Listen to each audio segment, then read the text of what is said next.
जय श्री कृष्ण। आज आप सभी श्रवण करें कार्तिक मास कथा अध्याय 6। एक समय की बात है। किसी नगर में एक बूढ़ा व्यक्ति रहता था और उसकी 7 बहुएं थी। एक बार कार्तिक का महीना आया और उसने अपनी बहुओं से कहा कि मैं कार्तिक का स्नान करूँगा, क्या तुम इसे निभा दोगी? 7 में से 6 बहुओं ने मना कर दिया, लेकिन बड़ी बहू ने कहा कि मैं निभा दूंगी। बूढ़ा हर रोज सुबह उठता और नदी पर स्नान कर घर आता। गीली धोती को वह बड़ी बहू के आंगन में सुखा देता। जैसे जैसे उस गीली धोती में से पानी की बूंदें जमीन पर गिरती, वैसे ही वह हीरे मोतियों में बदल जाती। धोती से हीरे मोती गिरते देख बाकी 6 बहुओं से रहा नहीं गया और वे बोली कि हम भी बूढ़े को अपने यहाँ नहाने को बोलते हैं। उन्होंने कहा कि पिताजी, आप कल से हमारे यहाँ कार्तिक नहा लेना। बूढ़े ने कहा, ठीक है, मुझे तो नहाना ही है, मैं तुम्हारे यहाँ नहा लूँगा। बूढ़ा सुबह सपेरे स्नान करके आया और धोती उसने दूसरी बहू के आंगन में सुखाने के लिए डाल दी, लेकिन यहाँ हीरे मोती की बजाय कीचड़ टपकने लगा। बहुओं ने ये देखा तो कहा कि आप हमारे यहाँ पाप का स्नान कर रहे हो, इसलिए यहाँ से जाओ और बड़ी बहू के यहाँ ही स्नान करो। बूढ़ा वापिस बड़ी बहू के यहाँ आया और कार्तिक का स्नान करने लगा। स्नान करके उसने फिर धोती सुखाई तो फिर से हीरे मोती गिरने लगे। अब कार्तिक का महीना समाप्त होने को था। बूढ़ा चिंता में पड़ गया तो बड़ी बहू ने इसका कारण पूछा। उसने कहा कि कार्तिक स्नान समाप्त होने को है और मेरा मन है कि मैं सारे परिवार को एक दिन खाने का न्योता दूं। बड़ी बहू ने कहा कि पिताजी, इसमें चिंता की क्या बात है, आप सभी को बुला ले, मैं खाना बना दूंगी। बूढ़ा सभी को निमंत्रण देने गया तो बाकी बहुओं ने कहा कि जब तक यह घर पर रहेगी हम खाने पर नहीं आएंगे। बूढ़ा फिर से चिंता में घिर गया कि ऐसे कैसे होगा और सूखने लगा। बूढ़े को सूखते देख बड़ी बहू ने कहा कि पिताजी, अब आपको क्या चिंता है? बूढ़े ने बाकी 6 बहुओं वाली बात बड़ी बहू को बता दी, जिसे सुन वह बोली कि पिताजी, ठीक है, मैं खाना बनाकर रख जाऊंगी। और उसने वैसा ही किया। खाना बनाकर रख दिया और अपने लिए 4 रोटी लेकर खेत पर चली गई। इधर 6 बहुओं ने खाना खा लिया, लेकिन जाने से पहले बाकी बचे खाने में कंकर पत्थर डाल गई कि बड़ी बहू आएगी तो परेशान होगी। इधर खेत में बैठकर बड़ी बहू कहने लगी कि राम जी की चिड़िया, राम जी का खेत, चुगलो चिड़िया भर भर पेट। मेरे ससुरे ने घर में जगह दी है और मैंने खेत में। चिड़िया को बजरा डाल वह घर आ गई।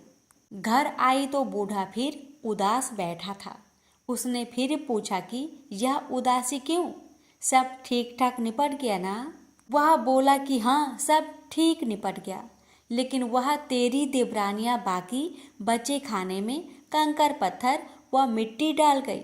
बहू ने कहा कि कोई बात नहीं पिताजी, मैं तो अपने लिए 4 रोटी फिर बना लूँगी।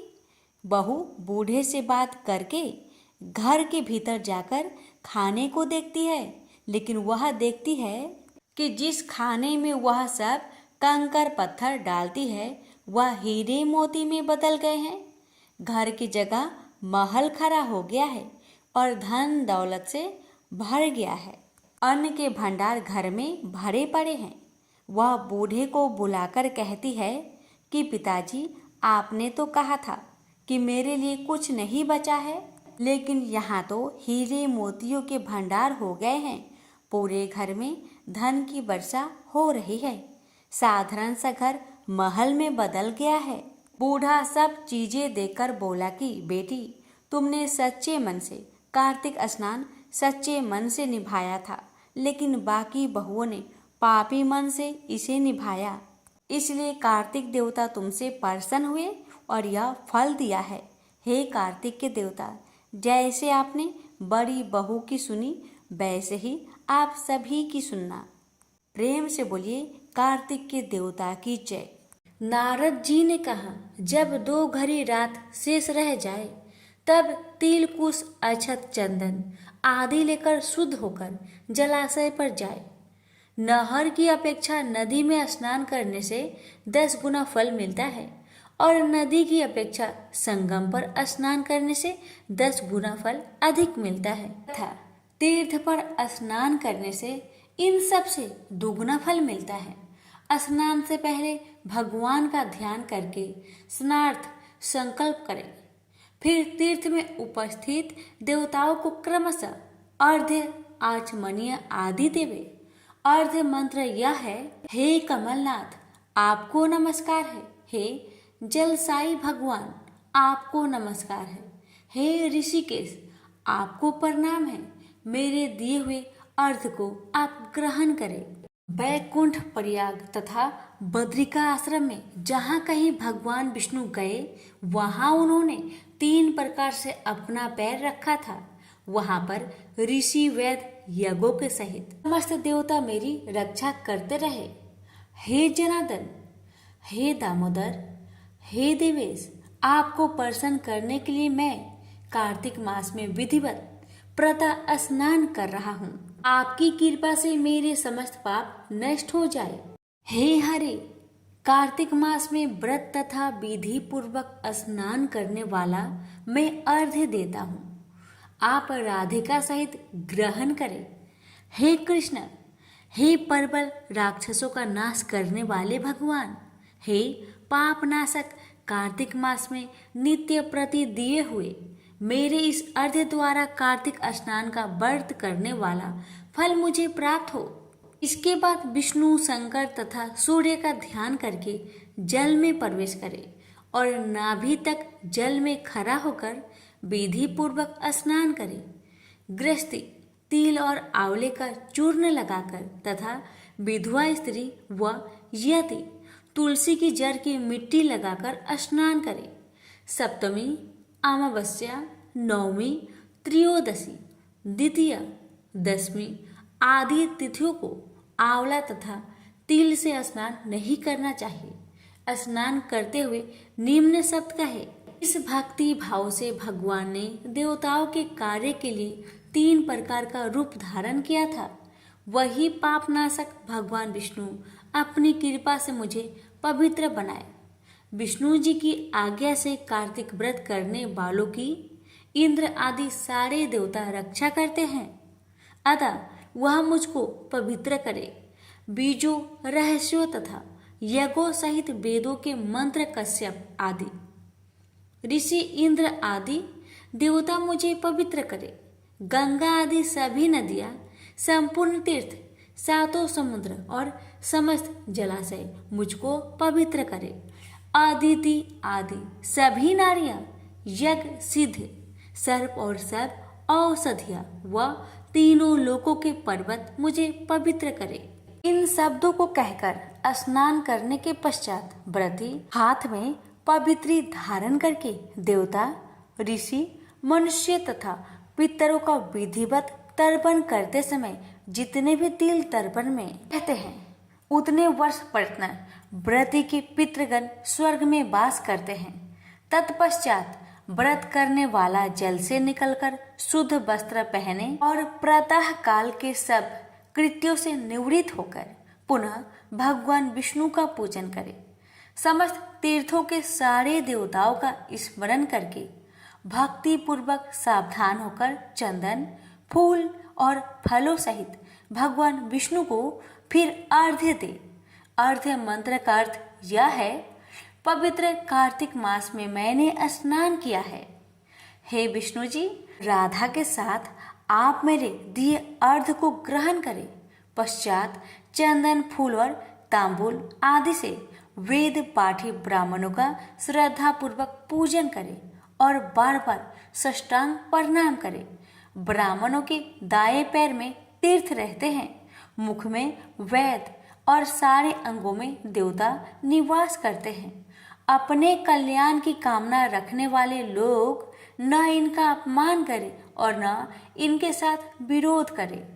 फिर एकाग्रचित हो भगवान विष्णु की प्यारी तुलसी का पूजन करें, उनकी परिक्रमा करें तथा उनको प्रणाम करें। हे देवी, हे तुलसी, देवताओं ने ही प्राचीन काल से तुम्हारा निर्माण किया है और ऋषियों ने तुम्हारा पूजन किया है। हे विष्णु की प्यारी तुलसी, आपको प्रणाम है। आप मेरे सब पापों का नाश करो। इस प्रकार भक्ति पूर्वक जो लोग कार्तिक व्रत का अनुष्ठान करते हैं वह संसार से सुखों को भोगते हुए अंत में मुक्ति को प्राप्त करते हैं। प्रेम से बोलिए लक्ष्मी नारायण की जय। छठा अध्याय समाप्त हुआ। भगवान विष्णु ने जब श्री कृष्ण रूप में अवतार लिया तब रुक्मणी और सत्यभामा उनकी पट रानी हुई। सत्यभामा पूर्व जन्म में एक ब्राह्मण की पुत्री थी। युवावस्था में एक ही दिन इनके पति और पिता को एक राक्षस ने मार दिया। कुछ दिनों तक ब्राह्मण की पुत्री रोती रही। इसके बाद उसने स्वयं को विष्णु भगवान की भक्ति में समर्पित कर दिया। वह सभी एकादशी का व्रत रखती और कार्तिक मास में नियम पूर्वक सूर्य उदय से पूर्व स्नान करके भगवान विष्णु और तुलसी की पूजा करती थी। बुढ़ापा आने पर एक दिन जब ब्राह्मण की पुत्री कार्तिक स्नान के लिए गंगा में डुबकी लगाई तब बुखार से कांपने लगी और गंगा तट पर उसकी मृत्यु हो गई। उसी समय विष्णु लोक से एक विमान आया और ब्राह्मण की पुत्री का दिव्य शरीर विमान में बैठाकर विष्णु लोक पहुंच गया। जब भगवान विष्णु ने कृष्ण अवतार लिया तब ब्राह्मण की पुत्री ने सत्यभामा के रूप में जन्म लिया। कार्तिक मास में दीपदान करने के कारण सत्यभामा को सुख और संपत्ति प्राप्त हुई। नियमित तुलसी में जल अर्पित करने के कारण सुंदर वाटिका का सुख मिला। शास्त्रों के अनुसार कार्तिक मास में किए गए दान पुण्य का फल व्यक्ति को अगले जन्म में अवश्य प्राप्त होता है। प्रेम से बोलिए तुलसी महारानी की जय। जय श्री कृष्ण। राधे राधे। तुलसा जी की आरती। तुलसा महारानी नमो नमो, हरि की पटरानी नमो नमो। कौन से महीने में बोई रानी तुलसा, कौन से महीने में होई हरियाली नमो नमो। आषाढ़ मास में बोई रानी तुलसा, सावन मास होई हरियाली नमो नमो। कौन से महीने में हुई तेरी पूजा, कौन से महीने में हुई पटरानी नमो नमो। कार्तिक महीने में हुई तेरी पूजा, मगशिर मास हुई पटरानी नमो नमो।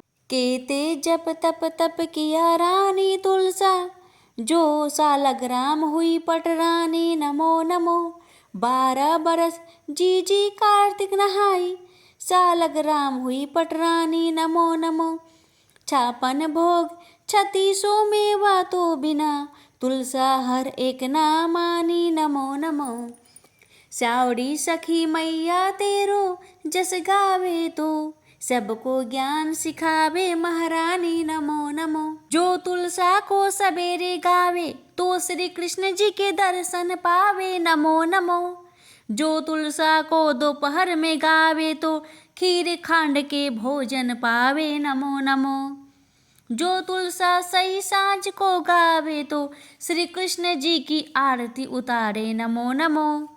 जो तुलसा आधी रात को गावे तो यम के दूत निकट नहीं आवे, पास नहीं आवे नमो नमो। काहे का दीपक काहे की बाती, तो काहे का घी रत बले दिन राती नमो नमो। माटी का दीपक नरम रुई बाती, तो गाये का घी रत बले दिन राती नमो नमो। धूप दीप नवद आरती, फूलों की बरसा बरसा भी नमो नमो। कुआरी गावे घर वर पावे, तो तरुणी पुत्र खिलावे महारानी नमो नमो। बुढ़िया गावे गंगा जमुना नहावे, तो स्वर्ग पान की जावे महारानी नमो नमो। हम तुम गावे सदा सुख पावे, तो तुलसा के लाड लड़ावे। महारानी नमो नमो, तुलसा महारानी नमो नमो।